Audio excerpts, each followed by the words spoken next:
आज मैं आपको मेडिको सिखाऊंगा कि मुझे आप कैसे हराएं। मुझे हराने का मतलब है कि जो मेरी एज के जनरेशन के जो डॉक्टर्स अपने अपने शहरों में बहुत वेल एस्टेब्लिश्ड हैं अपनी अपनी ब्रांचेस में, उनसे आप कैसे कॉम्पीट करके अपनी जगह बना सकते। कंपटीशन जो है वो रियलिटी है, तो इस रियलिटी को जो लोग समझ जाते हैं वो अपने लिए सर्वाइवल, और मैं तो ये थोड़ी बोल रहे हैं हम कि किसी को आपको पीछे करना है, किसी को गिरा कर पीछे करना है। खुद आगे होकर पीछे होना है, पीछे करना है, खुद अपनी वैल्यू बनाकर पीछे करना, और पीछे भी नहीं करना, अपनी जगह बनानी है, मैं तो ये बोलूँगा। तो वो मैं आज आपको स्ट्रैटेजीज बताता हूँ कैसे वो आकर रिप्लेस कर सकता है, क्या क्या फैक्टर्स हो सकते हैं। ठीक है, वीडियो लंबा हो सकता है, तो इसको यदि आप देखना नहीं चाहें मेरे थोबड़े को तो आप बड़ी आराम से पॉडकास्ट, ये यूट्यूब म्यूज़िक पे भी चल जाता है, तो पॉडकास्ट के रूप में आप इसको आराम से सुन सकते हैं। यूट्यूब म्यूज़िक का ये फ़ायदा होता है कि आप इसको बैक भी कर दोगे तो भी ये बंद नहीं होता है, ठीक है, अनलाइक यूट्यूब। तो फर्स्ट है, तो आपको पहला तो मैं सलाह ये दूंगा कि एक्सक्लूसिव बनने के लिए। एक्सक्लूसिव का अर्थ होता है कि किसी शहर में यदि किसी प्रोफेशनल की ज़्यादा ज़रूरत है और वो प्रोफेशनल्स बहुत कम हैं या तो या है ही नहीं, तो आप वो बनकर आ जाओ, तो मैं खुद आपके पास वो पेशेंट भेजने लगूंगा। मैं मतलब जो भी किसी भी फील्ड, सपोज़ आप सर्जिकल हैं तो सर्जरी वाले सब, तो ऐसी चीज़ें, ऐसी ब्रांचेस आप देखिए जो कम सेचुरेटेड हैं और जिनकी ज़रूरत है, जिस शहर में आप रहने का सपना देखते हैं या जिस देश में रहने का सपना देखते हैं। ठीक है, तो पहला तो जितना हो सके उतना ज़्यादा एक्सक्लूसिव होने की कोशिश कीजिए। जैसे कि मैं हमेशा बोलता हूँ, मुंबई की लोकल ट्रेन में यदि आप खचाखच बड़ी ट्रेन में बैठेंगे तो आपको बहुत सारी स्ट्रेटजीज जुगाड़ भिड़ाने पड़ेंगे। जैसे लड़कियाँ होंगी तो उसको थोड़ा सा दुखी होके आंसू से बहा के बोलना पड़ेगा, भैया प्लीज। कोई वृद्ध होगा तो उसको अपना टैक्टिक लगानी पड़ेगी, कोई ताकतवर होगा तो उसको अपनी किसी को रुमाल फेंकना होगा खिड़की से। तो स्ट्रैटेजीज, यदि आप सैचुरेटेड फील्ड में प्रवेश करेंगे तो ये स्ट्रैटेजीज भिड़ानी पड़ेंगी। तो पहले तो ये सलाह है कि आपको जितना ज़्यादा एक्सक्लूसिव हो सके, और एक्सक्लूसिव होने का एक ही तरीका होता है मेडिकल साइंस में कि आगे थोड़ा लंबा पढ़ना। फॉर एग्जाम्पल, जैसे हम लोगों के समय में, जैसे हमसे पहले की जनरेशन में एमबीबीएस ही लोग काफ़ी ज़्यादा नामी होते थे। आप अपने पापा मम्मी दादा दादी से पूछिए कि एमबीबीएस डॉक्टर्स के पास ही बहुत भीड़ लगी रहती थी, उनका बहुत नाम होता था, लोग गुणगान करते थे।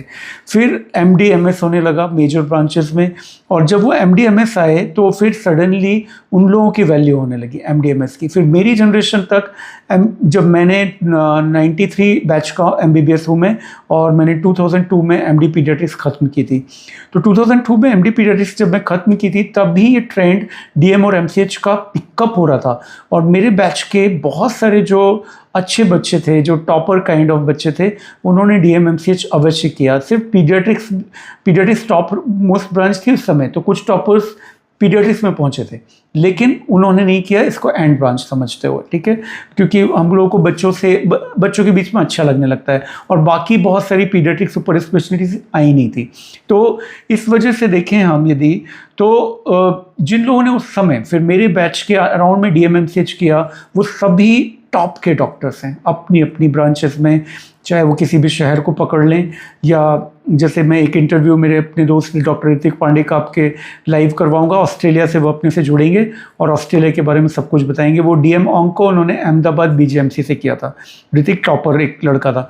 तो मेरे बैच के अधिकांश टॉपर्स ने डीएमएमसीएच किया, जो एमडी मेडिसिन या एमएस सर्जरी की ओर गए थे, पीडियाट्रिक्स वालों ने नहीं किया। तो हमने ये देखा कि जिन्होंने डीएमएमसीएच किया उनका बहुत ही केक वॉक सक्सेस था, इजी सक्सेस था। मेरे टाइप के लोग जिन्होंने नहीं किया, हमको डेफिनेटली अपनी पर्सनैलिटी के अन्य एस्पेक्ट्स की वजह से सक्सेस मिली जो हमने कंसिस्टेंटली की। तो एक तो एक्सक्लूसिव, फर्स्ट पॉइंट।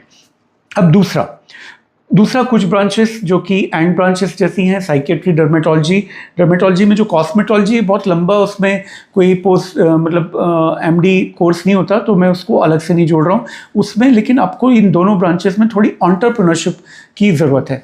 मैं सभी डॉक्टर से, यंग डॉक्टर से बोलूँगा कि अपने भीतर एक एंटरप्रेन्योरशिप डेवलप करें, एक मैनेजर स्किल डेवलप करें। क्योंकि एक डॉक्टर अपनी क्लिनिक या फिर आप किसी सपोज मेडिकल कॉलेज के ही एक यूनिट इंचार्ज हैं, तो आप किसी एक चीज़ के इंचार्ज हैं, अपने यूनिट के, अपने क्लिनिक के, तो आपको अच्छा मैनेजर होना ही पड़ेगा। अच्छे मैनेजर होने के बहुत सारे दूसरे गुण होते हैं, तो मैं इसका एक अलग सा वीडियो बनाऊंगा आपको सिखाने के लिए कि एक डॉक्टर अच्छा मैनेजर कैसे हो सकता है अपनी यूनिट का। उसके बहुत सारे एस्पेक्ट होते हैं, फाइनेंशियल होता है, अपने एम्प्लॉयज़ या सबॉर्डिनेट से कैसे बिहेव करना है, अपने कोलीग से कैसे बिहेव करना है, अपने सुपीरियर से कैसे बिहेव करना है, ऐसे बहुत सारी चीज़ें उसमें होती हैं। लीगलिटीज़ क्या देखनी है आपको, तो इस तरह की बहुत सारी बातें होती हैं। उनको मैं एक इस वीडियो में पूरा इंक्लूड नहीं कर सकता, तो आपको एक ब्रॉड आउटलाइन बता दे रहा हूँ कि हर डॉक्टर में मैनेजर स्किल्स होनी चाहिए, और वो कैसे डेवलप कर सकते हैं वो भी मैं वीडियो में बताऊंगा। शॉर्ट में मैं बता दूं तो बहुत सारे जो यूट्यूब चैनल्स हैं इस तरह के, या कुछ बुक्स हैं, मैंने तो मैनेजमेंट बुक्स भी पढ़ी हैं, आप पढ़ सकते हैं जब आप फ्री हो जाएंगे अपने नीट वीट के झंझट से, ठीक है। तब आप कभी खाली टाइम में ये मैनेजमेंट वगैरह की बुक्स भी देखिए कि कैसे आप एक अच्छे मैनेजर हो सकते हैं।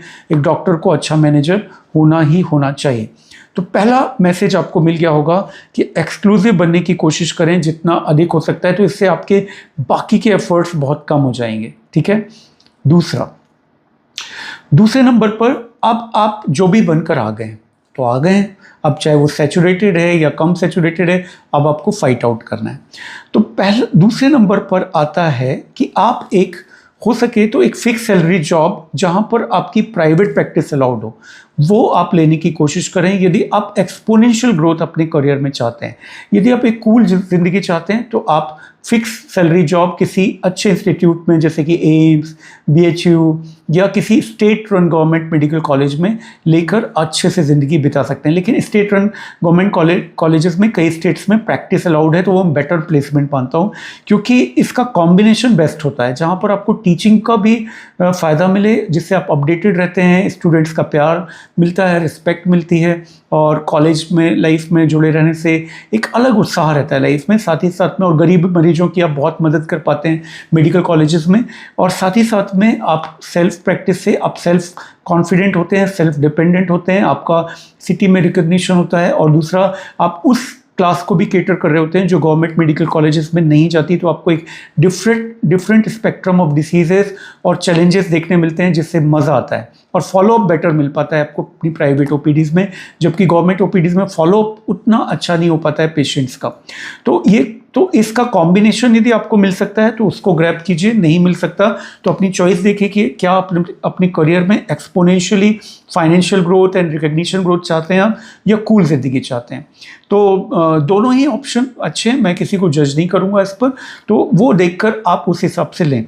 अब यदि मैं अब यहाँ बात करूँ, यदि हम सैचुरेशन को बीट करने की बात करें तो ऑब्वियसली जॉब की बात तो नहीं करें, क्योंकि जॉब में तो सब लोग बराबर हैं, चाहे DMMCH करके आए आप या फिर MD या MS प्लेन, दोनों में सैलरी आपको सेम मिलती है, दोनों में इनिशियल जो पद होता है वो सेम मिलता है, like assistant professor medical colleges में, और फिर जब प्रमोशंस होते हैं आपके तो उसमें भी आपकी सुपर स्पेशलिटी को कंसीडर नहीं किया जाता है। ये अलग बात है कि सुपर स्पेशलिटी हॉस्पिटल्स गवर्नमेंट अब अलग से भी बनाने लगी हैं, कई गवर्नमेंट्स अपने हॉस्पिटल से, मेन कॉलेज से जुड़ा हुआ, जैसे कि हमारे जबलपुर मेडिकल कॉलेज में सुपर स्पेशलिटी हॉस्पिटल बन गया है, तो वहाँ आपका एक अलग फिक्स सैलरी जॉब आपको अपॉइंट होगा, प्रैक्टिस अलाउड नहीं होती ऐसे इंस्टीट्यूशंस में। तो मैं जब बात कर रहा हूँ सैचुरेशन को बीट करने की, तो ऑब्वियसली वहाँ मैं मार्केट की बात कर रहा हूँ। तो मार्केट में अब आपको क्या करना है, मार्केट में आपको क्या क्या कैपेबिलिटीज़ चाहिए कि आप मुझे बीट कर सकें, ठीक है। फर्स्ट आप यदि मेरे ही जैसी डिग्री लेकर आए या किसी DM जैसी डिग्री लेके आए, सपोज मैं एग्जांपल ले लेता हूँ यहाँ के लीडिंग DM कार्डियोलॉजिस्ट का।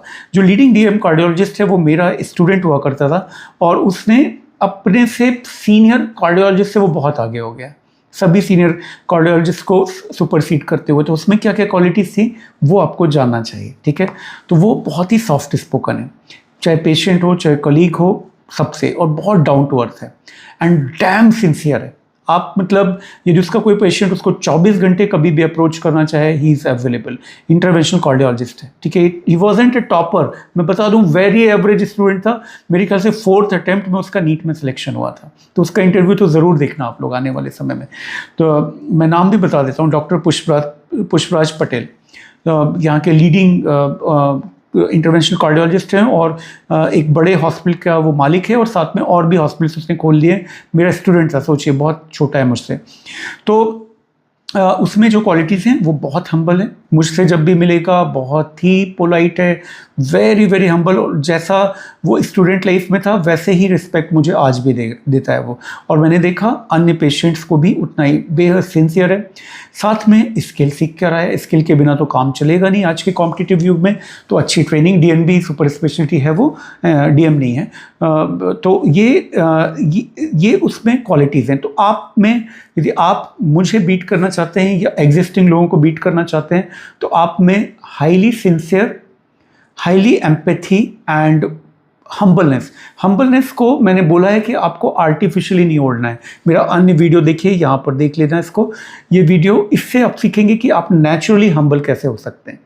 और हम्बल होना, पेशेंट जो है ना, देखो पेशेंट्स को आपको नॉलेज वॉलेज बाद में पता चलेगा, ये कभी ज़िंदगी में नहीं पता चलेगा। कई बेहद ही पुअर नॉलेज वाले डॉक्टर बहुत सक्सेसफुल होते हैं बिकॉज ऑफ दीज ट्रेट्स, कि वो फर्स्ट इंप्रेशन अपना, जो उनका फर्स्ट इंप्रेशन क्या होता है, फिटनेस, लुक एंड उनका बात करने का तरीका। लुक पर एक अलग वीडियो आएगा आपका कि डॉक्टर का लुक, मैं ये नहीं बोल रहा हूँ कि आपको ऋतिक रोशन दिखना है, दीपिका पादुकोण दिखना है, बट कैसा दिखना है इस पर मैं अलग वीडियो बना दूंगा। तो आपका फर्स्ट इंप्रेशन पेशेंट पर ये पड़ेगा। आपके ढेरों ऑप्शन अवेलेबल हैं पेशेंट को 500 to 1000 रुपीज़ में, तो वो आपसे स्टिक क्यों करे और आप ही आपके पास क्यों लौटे, और साथ ही में अपने परिवारजनों, मोहल्ले और फ्रेंड्स को आपका नाम क्यों बताए। उसके लिए ज़रूरी है कि आपका जो फर्स्ट कॉन्टेक्ट है उसको अच्छा फील कराना, आपसे मिलकर केयरिंग हो आप, ये फील कराना बेहद ज़रूरी है। और ये आप में पर्सनैलिटी ट्रेट होगा तो आप अपने स्किल के साथ यदि इसको कंबाइन करेंगे तो आगे होने लगेंगे। तो ये दूसरे नंबर पर था आपकी पर्सनैलिटी का जो इनर क्वालिटीज़ हैं। थर्ड नंबर आप बहुत अच्छे हैं, आप बहुत अच्छी स्किल सीख कर आ गए हैं, आपका नॉलेज बहुत अच्छा है, आप बहुत सिंसियर हैं, आप पोलाइट भी बहुत हैं। लेकिन ये सब जानने के लिए कोई पहला पेशेंट तो आना पड़ेगा आपके पास। पहला पेशेंट ही नहीं आएगा तो ये सब है आप में कैसे पता चलेगा। और सपोज वो पहला पेशेंट आया भी, तो भारतीय जो हमारी पॉपुलेशन है उसमें एक टेंडेंसी है बहुत अजीब व गरीब, वो ये है कि हम भीड़ देखकर भीड़ की ओर जाते हैं। जहाँ भी भीड़ होगी वो उससे हम अट्रैक्टेड होते हैं, वो भले ही खराब हो। लोग ये उसको वैलिडेशन समझते हैं, मतलब कि यदि बहुत लोग किसी के पास जा रहे हैं, वो चाहे कुछ भी कर रहा हो तो बाकी लोग उसको वैलिडेशन समझते हैं। तो भीड़ को अट्रैक्ट करती है हमारे यहाँ। तो आपके पास तो भीड़ है नहीं इनिशियली, तो इस वजह से आपको ज़रूरी होगा एथिकल वे में अपनी ब्रांडिंग करना। एथिकल वे में ब्रांडिंग का अर्थ होता है, ये बहुत लंबा वीडियो हो जाएगा अन्यथा, मैं इसमें अलग से वीडियो इनके सभी पॉइंट्स पर बनाऊंगा, ठीक है। तो एथिकल रूप से आपको अपने आप को ब्रांड करना होगा। ये उतना आसान नहीं है जितना दिखता है, लेकिन साथ ही साथ में बिना ज़्यादा पैसा खर्च किए अपने आप को आप ब्रांडिंग आप अपनी कर सकते हैं। मेरे एक टीचर ने बोला था, जो कि मध्य भारत के बहुत ही बड़े पीडियाट्रिशियन हैं, डॉक्टर देव पुजारी, उन्होंने मुझे बोला था कि अव्यक्त, टीचिंग से बड़ा एडवर्टाइजिंग कुछ नहीं होता। तो यदि आप टीचिंग करने लगते हो मासेस को, नथिंग लाइक दैट, वो सबसे बड़ा एडवर्टाइजमेंट है। लेकिन इस इंटेंशन से मत करिए कि मुझे सक्सेस, मतलब कभी भी ना प्योर हार्ट रखिए। मटेरियलिस्टिक गेन की ओर जाएंगे और उसको चेज करेंगे तो हो सकता है आपको सिर्फ दुख हाथ लगे। रेत जैसे मुट्ठी में जब हम रेत को टाइट बंद करते हैं तो रेत फिसलती जाती है, ये उस तरह की प्रक्रिया है। तो आप ये ध्यान रखें कि आप जो है मैंने बोला जैसे कि आप सर्व करने की टेंडेंसी अपने में लाइए, और जब अपनी ब्रांडिंग एडवर्टाइजिंग करें तब भी आप में प्योर हार्ट होना चाहिए कि मैं जो है लोगों को एजुकेट करना चाहता हूँ, ठीक है। इसमें सोशल मीडिया की हेल्प, मैं आपको ये सब भी सिखाऊंगा कि ये जो प्लेटफॉर्म्स होते हैं, जस्ट डायल, गूगल, इन सब में जो रेटिंग वगैरह होती हैं ये कितनी फर्जी हो सकती हैं, और कई डॉक्टर्स क्या क्या करते हैं और आपको क्या करना है क्या नहीं करना है, ये सब भी मैं आपको बताऊँगा, ठीक है। तो 3 चीज़ें मैंने बता दी आपको, ये ठीक है। फोर्थ है, आपको एक क्लिनिक सेटअप करना होगा अपना ऐसी लोकेशन पर जो कि इजीली एक्सेसिबल हो, जिसमें इजीली पार्किंग वगैरह अवेलेबल हो और लोग जो हैं जहाँ पर इजीली पहुँच सकें, ठीक है। तो ऐसी जगह पर आपको एक क्लिनिक सेटअप करना होगा। ज़रूरी नहीं कि आप सेंटर ऑफ द सिटी में करें। मैंने जब अपना क्लिनिक एस्टेब्लिश किया था तो मेरे पास सिर्फ 1 कमरे का क्लिनिक था, क्योंकि मैं जब एम्स न्यू दिल्ली से एसआर शिफ्ट करके लौटा था जबलपुर, क्योंकि मुझे जबलपुर ही लौटना था और मैं असिस्टेंट प्रोफेसर बना था और मुझे 18,000 रुपये सैलरी मिलती थी उस समय। तब मैंने एक एक कमरे का क्लिनिक किया था। और ये भी इंटरेस्टिंग स्टोरी है कि क्यों मैंने प्रैक्टिस शुरू की। मैं तो पूरी तरह से डेडिकेटेड था टीचिंग में, लेकिन मैंने ये देखा कि जो स्टूडेंट्स हैं हमारे, वो सक्सेस को चेस करते हैं और वो उन लोगों को रोल मॉडल मानते हैं जो दिन रात पढ़ा रहे हैं या बहुत अच्छा पढ़ा रहे हैं, उनको नहीं, उनको रोल मॉडल मानते हैं जो कि कमर्शियली सक्सेसफुल हैं, क्योंकि उनके अपने एस्पिरेशंस अल्टीमेटली ये होते हैं कि हम कमर्शियली सक्सेसफुल हों। तो मैं, क्योंकि अंदर से तो टीचर था और टीचर ही बनने का मुझे शौक था, तो इसलिए मैंने प्रैक्टिस सिस्टम शुरू की कि मैं इन लोगों को दिखाऊंगा एथिकल वे में, बहुत ही ईमानदारी से रहकर, बिना किसी को कमीशन लिए, बिना किसी को अननेसेसरी जांच, अननेसेसरी दवाएं लिखकर भी आप हाईली पॉपुलर डॉक्टर हो सकते हो। मैं इस वजह से मैंने क्लिनिक शुरू किया और फिर मुझे इसके एडवांटेज समझ आए कि सेल्फ एम्प्लॉयड होने के अपने एडवांटेजेस होते हैं। तो मैंने जब शुरू किया था तो वो एक कमरे का क्लिनिक था जहाँ पर मेरे पास कोई रिसेप्शन नहीं था। उसका किराया 1,000 रुपये महीने था, जो मेरे एक ENT दोस्त ने दिया था मुझे। और एक कमरे, जिस कमरे में मैं रिकॉर्ड कर रहा हूँ ना इस वक्त, उससे 1/3 साइज होगा या हाफ साइज होगा। तो उसमें मेरे पेशेंट जो मैं जब देख रहा हूँ, वो और कोई दूसरा पेशेंट आ गया, वो भी मेरे सामने ही बैठा रहता था। मतलब कोई रिसेप्शन नहीं था मेरे पास कोई भी, और मेरे पास कोई असिस्टेंट भी नहीं था, लड़का भी नहीं था। क्योंकि मेरे पास बैंक में जब मैं आया था एम्स से, न्यू दिल्ली से, तो मेरे पास टोटल 23,000 रुपये बचे थे। 27,000 वहाँ पर स्टाइपेंड हुआ करता था उस समय। इस तरह से मैंने हम्बल शुरुआत की, और वो भी कहाँ की, जबलपुर के आउटर में शुरू की। और यहाँ पर सिर्फ क्वैक हुआ करते थे जिस एरिया में मैंने शुरू की। मतलब सबने मुझे बोला कि तू एम्स से लौटा है, बट मैं क्या करना चाहता था कि मेरे पास सिटी में अफोर्ड करने के पैसे नहीं थे। लाइक कि मैं सिटी में किराया जो 10-15 हज़ार था, जबकि मुझे यहाँ 1,000 में मेरे दोस्त ने दे दिया था। आप बताऊँ आपको कि ये क्लिनिक मेरा उसी क्षेत्र में है। अभी बस ये है कि सेटअप बड़ा हो चुका है, लेकिन उसी क्षेत्र में है। और यहाँ पर जो है ना सिर्फ पूरे जबलपुर से, पूरे मध्य प्रदेश से और आउटर राज्य से भी पेशेंट आने लगे हैं। तो मैं जो है आपको अपने जो भी मैं जिस जर्नी से गुजरा, तो ये जर्नी आपको बताने में मुझे अच्छा लगेगा। तो क्या करना है आपको कि क्लिनिक आपको किराए से जहाँ भी आप अफोर्ड कर सकते हैं, लेकिन थोड़ा सा पॉपुलेटेड एरिया हो, आपकी ब्रांच के अनुरूप हो, वहाँ पर आप लीजिए। ठीक है, खूब सिंसियर रहिए, अपना पर्सनल नंबर दीजिए पेशेंट को। मैं 2-2 बजे रात को भी जवाब दिया करता था, और घर पर भी यदि कोई पेशेंट है तो मैं देख लिया करता था।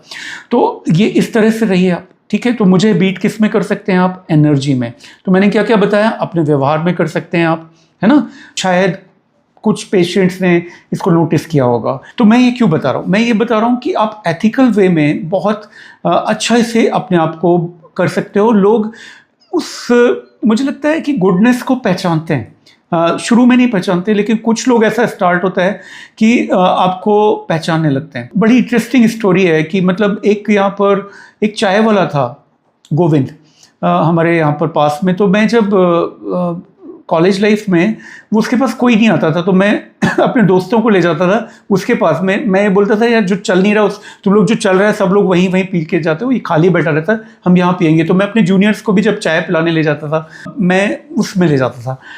तो जब मैं लौट कर आया दिल्ली एम्स से SR-शिप करके, तो जब मैं खाली बैठा रहता था, तो मेरे को 4-5 पेशेंट ऐसे मिले जिसने बताया कि सर, मैंने पूछा कैसे आप मेरे पास आए, तो उन्होंने बोला हमको गोविंद चाय वाले ने बताया कि आपको दिखाना है। Can you believe it? तो आपको क्या करना है, आपको अंदर से अच्छा इंसान होना है।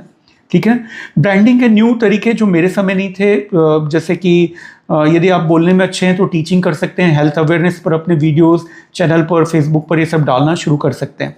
नहीं डालना चाहते हैं आप, कैमरे के सामने नहीं आना चाहते हैं, तो आप फ्री कैंप्स कर सकते हैं, आसपास के इलाकों में जा सकते हैं अपने मेन शहर से, जहाँ पर वो डॉक्टर अवेलेबल नहीं है। वहाँ जाकर आप वहाँ के किसी मेडिकल स्टोर वाले से बात करके कोई चैम्बर ले सकते हैं, वो फ्री ऑफ कॉस्ट आपको अवेलेबल करा सकते हैं। वहाँ के जो सरपंच होते हैं या सचिव होते हैं या कोई लोकल पॉलिटिशियंस होते हैं, वो लोग भी उस डॉक्टर को बहुत पसंद करते हैं और वो चाहेंगे और मदद करेंगे आपको वहाँ पर महीने में एक बार या हफ्ते में एक बार इस तरह से कोई OPD देने के लिए। तो वहाँ से आप अपने पेशेंट्स बनाना शुरू कर सकते हैं। ठीक है।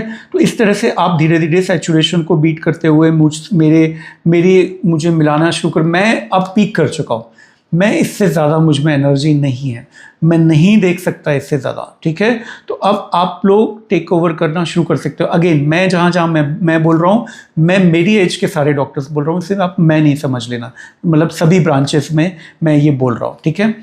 अब सिक्स्थ है कि आप अपडेटेड स्किल्स लेकर आएँ अपने में, अपडेटेड स्किल्स जो मुझे नहीं आते हैं काम, मुझे कई काम अच्छे नहीं आते हैं जो नए आ चुके हैं, वो आप अपने में इम्बाइब करें, ठीक है। 7th, ऑब्जर्वेंट रहें अपने ऐसे टीचर्स को देखने में जो हाईली सक्सेसफुल हैं प्रैक्टिस में, उनके पर्सनैलिटी ट्रेट्स को रीड करें, लेकिन उनकी किसी भी अनएथिकल प्रैक्टिस को इम्बाइब ना करें।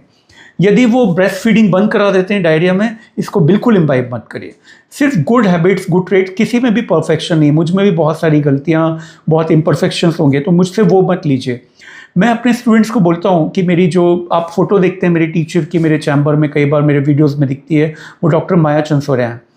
डॉक्टर माया चंसोरिया जैसा अच्छा ह्यूमन बीइंग मैंने कभी नहीं देखा, और उनसे अच्छा पीडियाट्रिशियन।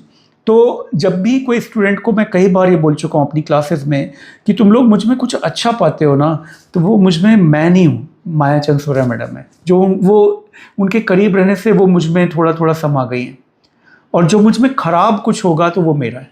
तो ये इस तरह से आपको ऑब्जर्वेंट यदि आप रहते हैं तो आप बहुत अच्छा कर सकते हैं। अब आपकी जनरेशन के लिए मैं अगला पॉइंट बता रहा हूँ, प्रोबब्ली 8th पॉइंट है, ये है कि आप लोग हमारे जनरेशन जैसे मूर्ख क्यों हैं। अब मैं बोलूँगा मूर्ख, आप, हाँ यस, हम लोग मूर्ख हैं, हम में ज़रा भी एंटरप्रेन्योरशिप नहीं है। आपको जबलपुर का एग्जांपल बताऊं मैं, यहाँ पर कुछ 8-10 पीडियाट्रिक हॉस्पिटल होंगे जो एक्सक्लूसिव पीडियाट्रिक हॉस्पिटल हैं और मल्टी स्पेशलिटी हॉस्पिटल्स हैं। लेकिन मैं बताऊं, जब भी मैं अपने पेशेंट एडमिट करने भेजता हूं, एक भी हॉस्पिटल ऐसा नहीं है जिससे पेशेंट संतुष्ट होता हो, सब में प्रॉब्लम है। किसी में डॉक्टर से रिलेटेड उनको शिकायतें होती हैं, किसी में उनको वहाँ की साफ़ सफाई की व्यवस्था से, किसी के रूम साइज से, किसी की कुछ से, किसी की कुछ से, किसी की कुछ मैनेजमेंट प्रॉब्लम से। तो क्यों है ये पता है आपको? क्योंकि ये सिंगल ओनर हॉस्पिटल्स हैं, ज़्यादातर पीडियाट्रिक हॉस्पिटल्स या ऐसे बहुत सारे अन्य हॉस्पिटल्स भी सिंगल डॉक्टर चला रहे हैं उसको। वो सिंगल डॉक्टर फाइनेंसेस भी मैनेज कर रहा है, एम्प्लॉयज़ को भी मैनेज कर रहा है, डॉक्टर का भी रोल अदा कर रहा है, सिक्योरिटी गार्ड का भी कर रहा है, डॉक्यूमेंटेशन भी कर रहा है। भाई उसकी क्वालिटी जो है अफेक्टेड होगी, कैसे वो अपने क्लाइंट्स को उतना सेटिस्फाइड रख सकता है। यहाँ के हॉस्पिटल्स की आप स्टार रेटिंग देखना, क्या 2.5 कुछ दिए रहते हैं अधिकतर को, अंकिल ने तो वो फर्जी ना कराई हो उन्होंने तो ये अब इसमें क्या होता है कि नए लोगों को अपॉर्चुनिटी है, बहुत बड़ी बिजनेस अपॉर्चुनिटी जो कॉर्पोरेट आपसे ग्रैब करते जा रहा है, क्योंकि डॉक्टर्स में ये एंटरप्रेन्योरशिप है ही नहीं, टीम वर्क की भावना नहीं है। दुनिया आप में इतने ज़्यादा ईगो क्लैशेस होते हैं कि आप 4 लोगों की टीम बना के आप कंपनीज नहीं बना पाते हैं। मैंने जितनी पार्टनरशिप देखी हैं डॉक्टर्स की, वो ब्रेक हो जाती हैं, लड़ मर पड़ते हैं, FIRs करवा लेते हैं। अरे भाई इंजीनियर्स को देखो, अजनबी लोग उनको एंजल इन्वेस्टर्स मिल जाते हैं उनको, जो भारत के लॉज हैं उसमें कंपनीज लॉज हैं। कंपनी फॉर्मेशन कीजिए, एक स्टार्टअप के रूप में एक हॉस्पिटल को शुरू कीजिए, इन्वेस्टर भी मिल जाएंगे, लोन भी मिल जाएगा आपको। 4-5 लोग अलग अलग फील्ड के, अलग अलग ब्रांच के लिए मिलकर मल्टी स्पेशलिटी हॉस्पिटल ला सकते हैं किसी शहर में, खूबसूरत, अच्छा, सुविधाजनक और वेरी गुड इंटेंशन से, जहाँ पर ये भी वैक्यूम होता है कि गरीबों का इलाज नहीं हो रहा, गरीबों का आप काफ़ी डिस्काउंट पर इलाज कर सकते हैं। जो चीज़ें वैक्यूम है एग्जिस्टिंग सिस्टम में, वो आप ला सकते हैं। गवर्नमेंट जो बहुत सारी स्कीम्स हैं, आयुष्मान योजना जैसे, उनको अपने उसमें शामिल कर सकते हैं। आप जो है कमीशन देते हैं अस्पताल डॉक्टर्स को अपने मरीज भेजने के लिए, आप लिख सकते हैं कि नो कमीशन हॉस्पिटल। ऐसे कुछ आप मतलब एंटरप्रेन्योर दिमाग लगाएं और वो जितना कमीशन आप देते हैं वो पूरा डिस्काउंट पेशेंट को दे। जब सारे हॉस्पिटल कमीशन देना शुरू कर देते हैं तो वो कमीशन फिर इक्वलाइज हो गया ना, फिर एडेड एडवांटेज नहीं हो गया। तो आपको एडेड एडवांटेज के लिए क्या चाहिए? कुछ नया ही लेकर आओ आप, ठीक है। तो ये इंपॉर्टेंट है। तो इस तरह से आप जो है, इस तरह से आप उनको बीट कर सकते हैं। तो 4-5 लोग, 8 लोग मिलके अपनी एक कंपनी बनाओ, एक अच्छी सी ज़मीन या तो लीज पर लो, किराए से लो बिल्डिंग, या खरीद भी सकते हो, इन्वेस्टर ढूंढ सकते हो, और उसमें उसमें आपके डिफरेंसेस ना है, इसमें लोग अच्छे रखो कि जो बहुत ग्रीडी माइंडसेट के ना हो। दूसरा उसमें ये करो आप कि उसके रूल्स जो हैं सीए से मिलके, एडवोकेट से मिलके इतने फेयर और ट्रांसपेरेंट बनाओ कि जब भी कोई कॉन्फ्लिक्ट हो पार्टनर्स के बीच में तो उस रूल बुक को आप रिफर आउट करेंगे और अपने पार्टनर को बताएंगे, भाई देख तू ये रूल ब्रेक कर रहा है।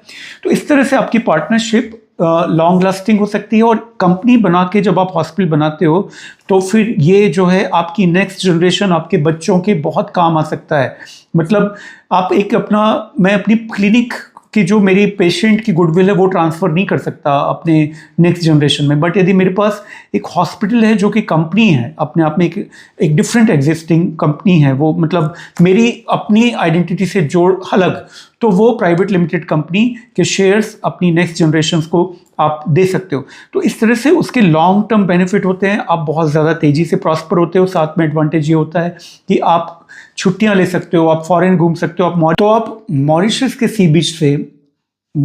सी बीच का मज़ा लेते हुए आप अपने दोस्त से के भरोसे हॉस्पिटल को छोड़कर डेफिनेटली आ सकते हो, जो 6-7 लोग आपके पार्टनर होंगे या 3 होंगे, 4 होंगे, जो भी आपके होंगे, ठीक है।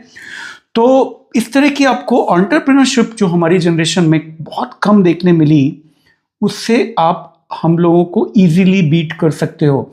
आप इसी तरह के यदि हॉस्पिटल नहीं खोलना चाहते तो मल्टी क्लिनिक खोल सकते हो, जहाँ पर जैसे मेरे क्लिनिक में क्या होता है, मेरे क्लिनिक में मैं बैठा रहा हूँ, मेरी वाइफ बैठ रही है, पेशेंट आ रहा है, इतने सारे पेरेंट्स आ रहे हैं, उनको मेडिसिन वालों की भी ज़रूरत है, उनको डर्मेटोलॉजिस्ट की भी ज़रूरत है, वो मुझसे पूछते हैं, कई बार ऑप्थेल्मोलॉजिस्ट की ज़रूरत है, ईएनटी की ज़रूरत है, डेंटिस्ट की ज़रूरत है, सर्जन्स की ज़रूरत है।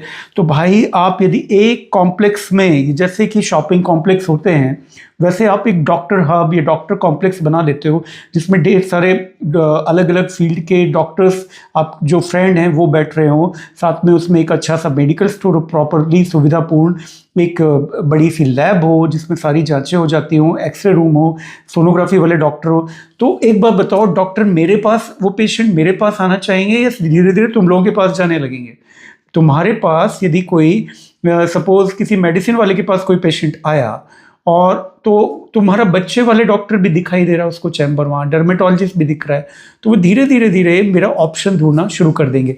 तो थोड़ा सा हम लोगों को हराने के लिए यार हमारे डर्रे पे मत चलो, एंटरप्रेन्योरशिप लाओ, अपनी फ्रेंडशिप को स्ट्रेंथन करो, विद सीनियर जूनियर टॉक्सिसिटीज़ को मेडिकल कॉलेज से बिल्कुल हमेशा के लिए हवाई करो। हमारी जनरेशन का मैं तुमको हाल बताऊंगा कि कितना ये जो रैगिंग वैगिंग थी ना, इस वजह से ये डीन और जो जितने भी बन जाते हैं हमारी एज के लोग, हेड ऑफ द डिपार्टमेंट हैं, एंटी रैगिंग कमिटीज़ के हेड हैं, इन सब की एक्चुअली बहुत ज़्यादा रैगिंग हुई है। तो इसलिए इन लोगों को स्टॉकहोम सिंड्रोम की वजह से इनको लगता है कि रैगिंग के एडवांटेज हैं, लेकिन जब इनके बच्चे किसी मेडिकल कॉलेज में जाते हैं तो इनकी बिल्कुल थॉट प्रोसेस बदल जाती है और बिल्कुल भी नहीं चाहते हैं कि रैगिंग हो, वो सारे एडवांटेजेस वो गिनाना बंद कर देते हैं। तो आपको चाहिए कि आप जो है ना, ये सीनियर जूनियर, यदि आप सीनियर हैं तो प्लीज़ ये बंद करो, ठीक है। और जूनियर हो तो क्या बोलूँ, जूनियर के हाथ में ज़्यादा कुछ रखा नहीं आपने, तो पूरा कल्चर ऐसा बना रखा है।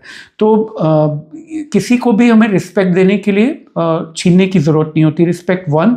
दूसरा, किसी से भी हमें प्यार करने के लिए, अपने छोटे भाई जैसे यदि आप प्यार आप ये क्लेम करते हो ना, तो उसको अपनी गैंग में शामिल होने के लिए उसको किसी ह्यूमिलेटिंग टास्क में लेने की ज़रूरत नहीं है। वो पहली बात, हम गैंग हैं ही नहीं, ठीक है। आपको ये बता दूं, प्रिडिक्शन कर दूं, जितने भी लोग हैं आप हार्डली फाइनल ईयर के बाद 3 या 4 दोस्त एक्चुअल रह जाओगे, तो आप गैंग तो हो ही नहीं।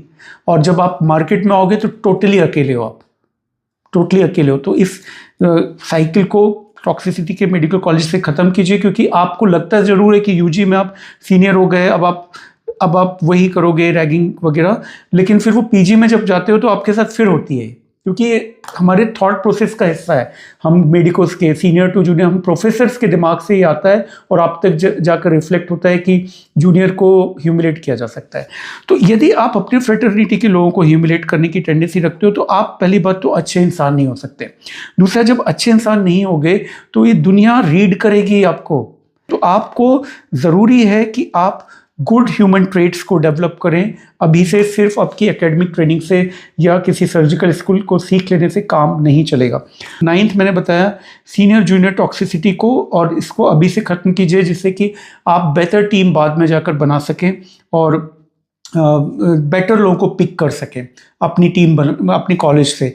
दिल्ली आईआईटी से अश्विनी ग्रोवर, वो ओला का फाउंडर, पॉलिसी बाजार का फाउंडर, ये सब दिल्ली आईआईटी के और आसपास के बैचेस के हैं सब लोग।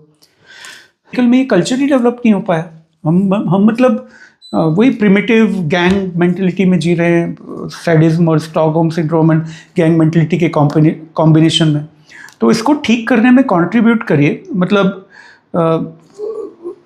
खुद भी कंट्रीब्यूट करिए। और ठीक है, जो कन्विंस नहीं होगा वो मेरे से 1 to 1 कभी बात करें, मैं बहुत पोलाइटली तर्क वितर्क करूँगा। मैं आपके तर्कों को सुनना चाहूँगा कि क्या फ़ायदे होते हैं ये सब के। ठीक है, तो ये थे मेरे 9 पॉइंट्स। और मैं क्या बताऊँ आपको, अभी तो ख़त्म नहीं हुआ। देखो, मेरे यूट्यूब चैनल पर बहुत अच्छा कंटेंट है, आप जानते हो, लेकिन यदि मेरी व्यूअरशिप देखोगे तो ये बहुत अच्छी नहीं है। तो क्यों नहीं है? उसकी वजह है 2। एक तो मेरा निश बहुत लिमिटेड है, कि मतलब मैं बहुत ही जो आप लोगों जैसे ब्राइटेस्ट ब्रेन है इंडिया के, जो कि कुछ हज़ार की संख्या में ही हैं, उन लोगों के लिए बना रहा हूँ। ठीक है, 1। बीमारियों पर मेरे वीडियोस बहुत लोग देखते थे, तो वो मैंने आप लोगों के लिए बनाने में मुझे एन्जॉयमेंट ज़्यादा मिलता है, तो मैंने व्यूअरशिप की चिंता नहीं की। तो इससे आपको क्या मैसेज मिलता है कि निश जो है आपका ऐसा हो जिसकी ज़रूरत ज़्यादा हो लोगों को। ठीक है, जिसमें ज़्यादा प्रिविलेंट डिसीजेज हों, ज़्यादा लोग हों। 1। दूसरे नंबर पर आता है कि देखो कि मेरे प्रोफेशनल थंबनेल नहीं हुआ करते थे, अभी बेटर बन रहे हैं अब। तो मैं कंटेंट पर ही फोकस करता था और ऑडियो वीडियो क्वालिटी और थंबनेल्स पर नहीं। तो आप जब डॉक्टर बनेंगे तो आपका थंबनेल भी उतना ही अच्छा होना चाहिए जितना आपका प्रोडक्ट, जो कि आप खुद हैं। मेरे कहने पर आप एक अच्छे इंसान बन गए, आप में बहुत एम्पैथी है, आप बहुत अच्छे कम्युनिकेटर हो, बहुत पोलाइट, तो आप बहुत हम्बल हैं, पोलाइट हैं, सब कुछ हैं आप, लेकिन आपका थंबनेल मीन्स कि आपका जो क्लिनिक एम्बियंस है, जो उसका बोर्ड है, बोर्ड से स्टार्ट होगा, आपकी सुविधाजनक है कि नहीं पेशेंट्स के लिए, वो अट्रैक्ट करता है कि नहीं। और ये बताऊं कि ये आप जिस क्लास को केटर करने वाले हो उसके अनुरूप होना चाहिए।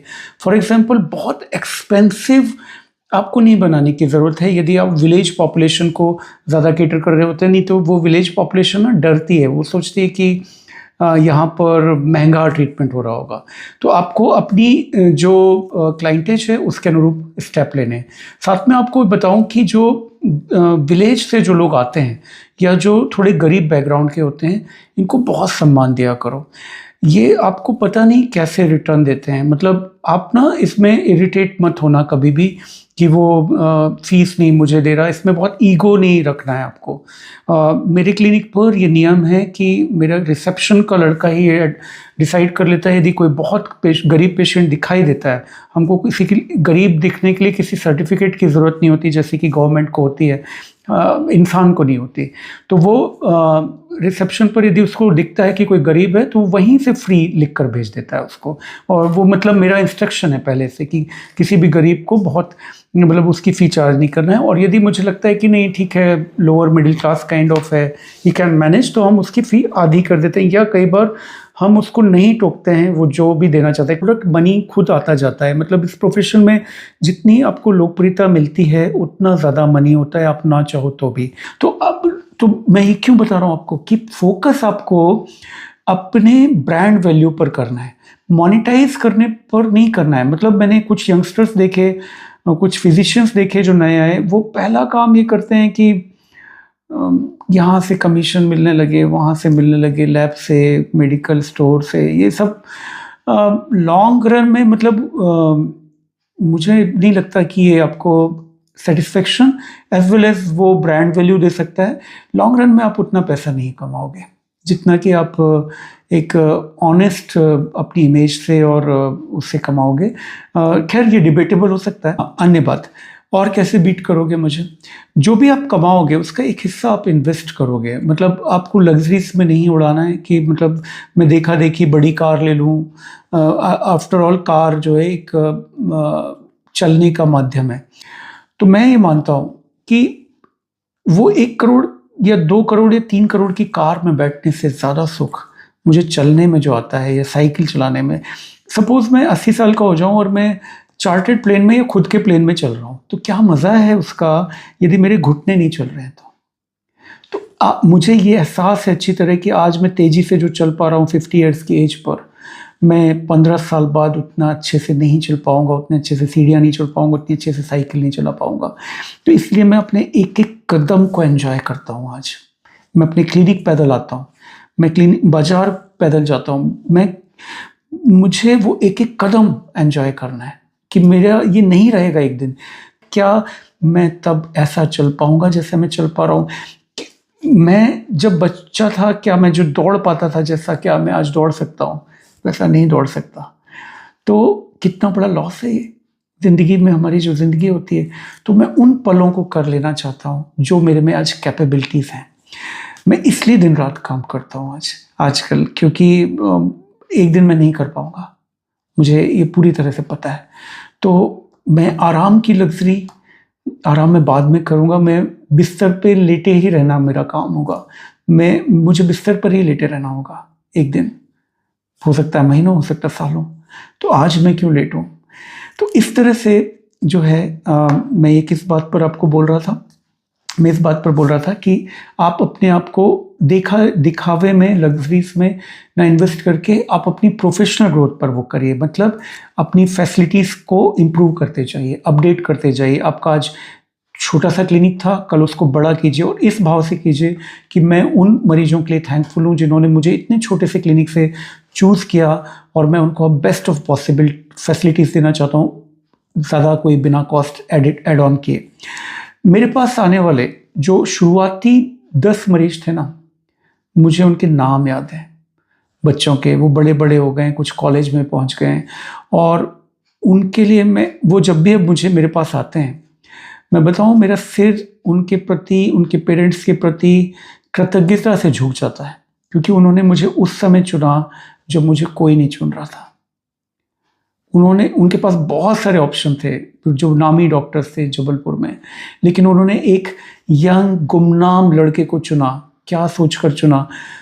वो चुना और वो स्टिक किए, आज तक मेरे साथ हैं। तो मैं उनके प्रति बहुत कृतज्ञता रखता हूँ। उनके लिए मैं रात 3 बजे भी कहीं खड़ा रहता हूँ। उनके कॉल कहीं आ जाए, व्हाट्सएप आ जाए, कुछ भी आ जाए, मैं उन्हें याद रखता हूँ। तो ये उनको नहीं पता, ये मेरे में रहता है भीतर जब वो आते हैं। मैं उनको वेट भी कम कराता हूँ, क्योंकि उन्होंने मुझे, जब मैं सिर्फ वेट किया करता था मरीजों का, मेरा वेट उन्होंने खत्म किया। तो ये कृतज्ञता का भाव भी आपको रखना है। मुझे नहीं पता मैं क्या-क्या बड़बड़ किए जा रहा हूँ, आप लोग इतना लंबा सुनोगे भी नहीं, कोई भी नहीं सुनेगा मेरी ये उबाऊ बातें। लेकिन मुझे लगता है कि कुछ लोग भी जो सुनेंगे, उनको उनके जीवन में काम आएगी। Thank you very much. Thank you.